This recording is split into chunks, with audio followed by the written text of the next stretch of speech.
glad you came.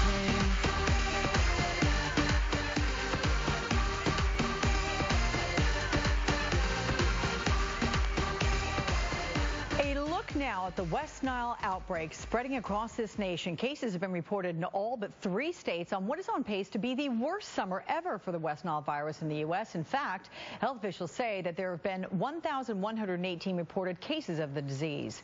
So what do you need to know about the West Nile virus? Well, Dr. Frank Esper is an infectious disease expert, and he joins us now to shed some light on all of this. Doctor, good morning.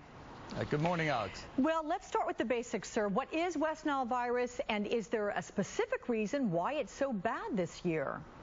Yeah, that's good. Those are both good questions. So the West Nile virus is actually a virus that's been in our country now for going on about 10 years. It was brought over from Europe and the Mediterranean about 1999, the year 2000 or so. And then since then, every year we've had outbreaks every summer of the West Nile virus. The first year was the worst year.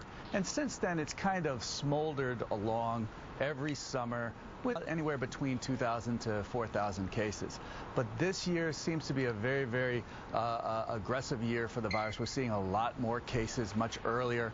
And so looking at the trajectory, it looks like this may be one of the worst years we've had for the West Nile virus.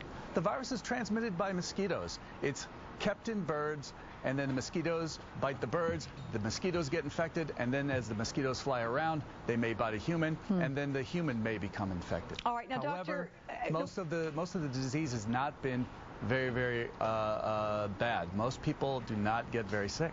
Yeah, which is good news, but they have to live with some uncomfortable and unpleasant symptoms at times. Now, I know you're going to suggest that people wear covered up protection, long sleeves, long pants and the like, and wear socks.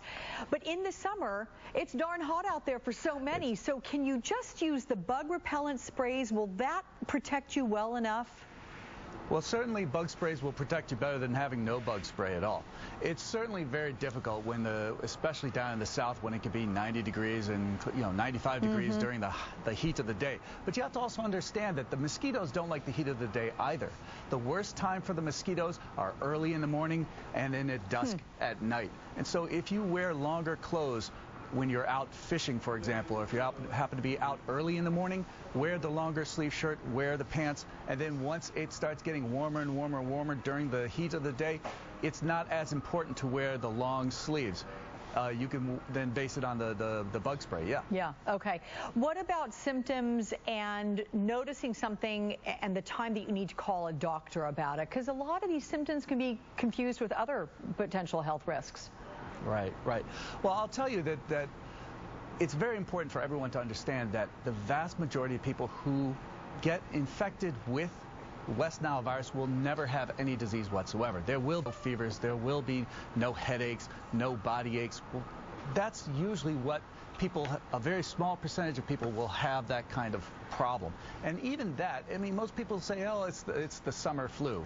I have a virus. Well, yeah, you have a virus. You have the West Nile virus. But most of those people will just kind of be, they'll be body aches. They'll have low-grade temperatures. Very, very small people, or very, very small percentage of people, less than 1%, will actually develop severe symptoms that require medical attention.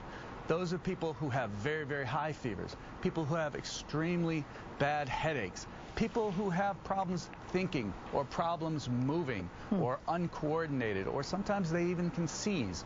Those are the ones that we need to see to help them out, and we bring them into the hospital.